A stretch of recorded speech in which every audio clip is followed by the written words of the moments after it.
What's happening, folks? Back with another reaction, back with a Eurythmics audio reaction for the first time in a while, though just to be clear, I have done a couple music video reactions to their material in the intervening period, and shout out to Ryan, a member on Patreon, who's been following those closely. But yeah, I reacted to Never Gonna Cry Again. That one was able to post here on YouTube. I recently, about a week ago, reacted to the video for Here Comes the Rain Again, another song I enjoyed from them a great deal, and one of the handful that I did know going into the deep dive, but that video was blocked globally. It is available on my Patreon publicly now, meaning, even free members can see it and comment. But yeah, so I wanted to get back to We Tour 1, 1989, and the tune we're up to is another one with a parenthetical in the title, which I'm always amused by, but parenthetically, my, and then regularly, Baby's Gonna Cry. So I feel like there's an inherent rhyme there. I would expect that to form a part of the chorus, and perhaps, having multiple layered Annie voices conveying it, maybe the my as a background and Never Gonna Cry as the lead vocal. Either way, it seems like it must be a part of the tune in terms of the actual line and its rhythmic rhyming quality.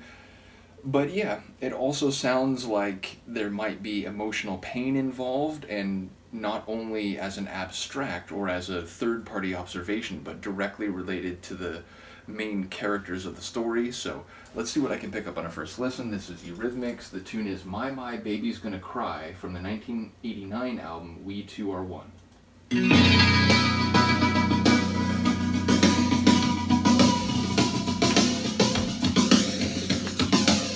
Jet effect on those drums.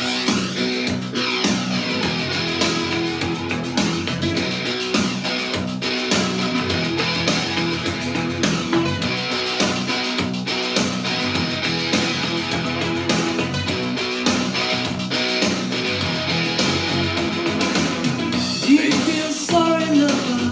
Do you feel blue? What reason did you have to be untrue? You could be so good, but you have to be so bad. When you could make me happy, lover, you make me sad.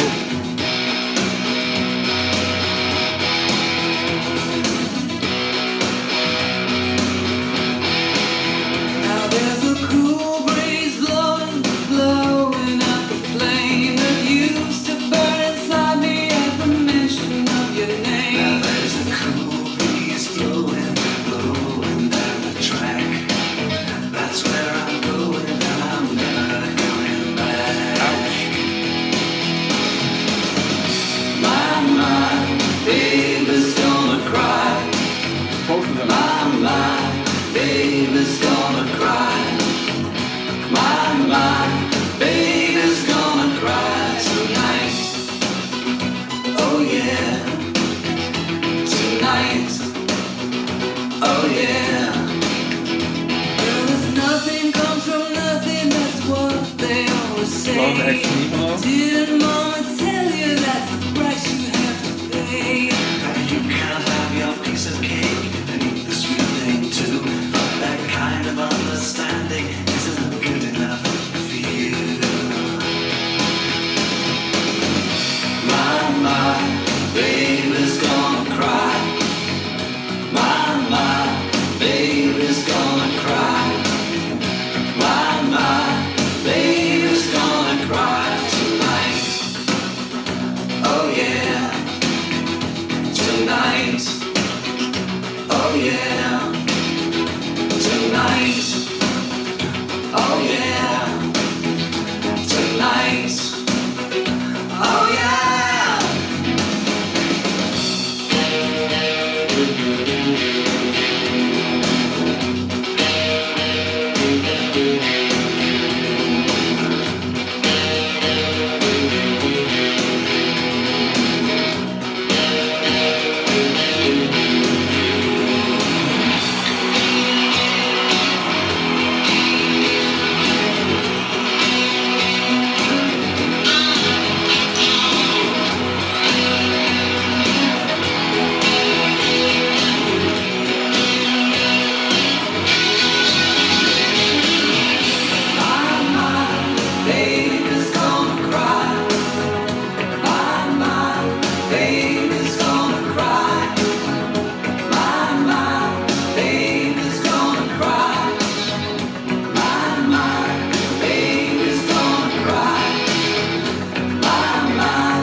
Oh yeah, see you tears tonight. Why you crying? Oh yeah.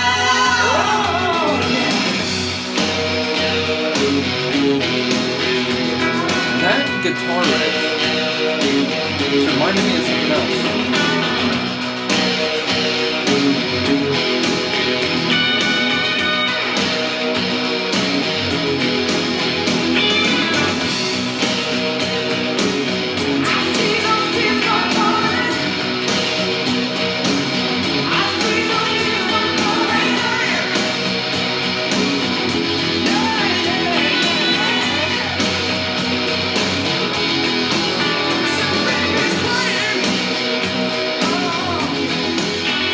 Now it is fading. It is fading.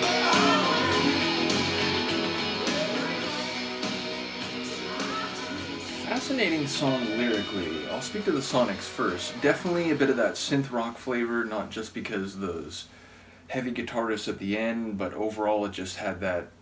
I like not just synth rock though. It definitely had a bit of that soul, like bluesy flavor, which I know "Be Yourself Tonight" was mostly in that domain. So it feels like it's proceeding from that, and obviously, you know, Revenge is in between.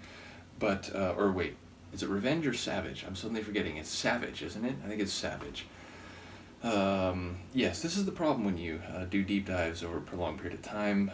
Nevertheless, I know "Be Yourself Tonight" is not immediately followed by "We Two Are One," but it does have that soul, synth rock, a bit of bluesish feel, synthesis. Lyrically, in one way, it sounds like they're both criticizing the other, that, you know, you thought you could take this, you know, as one of many possibilities, or you thought that you could fail to engage with me in a more meaningful way. But by the end, it feels like they want to know how the other person is feeling, and they're maybe both feeling sad. So he's saying, I'm getting on the tracks and I'm never coming back, and she's saying, you know, how dare you, the way you behave toward me. But perhaps by the end, it comes across that they're both pained about what's happening, and maybe they really don't want to separate, or at least recognize that they'll both be hurt by the process. So yeah, I'm not quite sure how the emotional tides end up balancing in this one, but the fact that they're both singing the parts and they're both expressing different points of view, it reminded me of a much more recent tune, although not exactly recent. I want to say this is, what, 7, 8 years old, something like that? Maybe not quite that long, but that Gautier tune, the Someone That I Used to Know, it feels kind of like that, because you get two different perspectives on what's happened.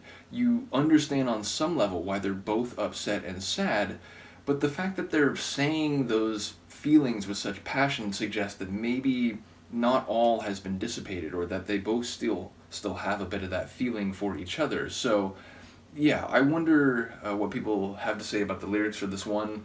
Again, only having gone through now 2 tracks, or is it 3? I think it's actually 3 from this album. I will be curious to hear as it goes along, you know, whether there are other tunes with a more notable synth sound, and thus, you know, maybe hearkening to some of their earlier 80s stuff, or whether it will be very much in that rock-oriented with a bit of blues and soul territory as Be Yourself Tonight. So yeah, just a cool tune, and one that had me keen to hear a two-sided story about a love relationship.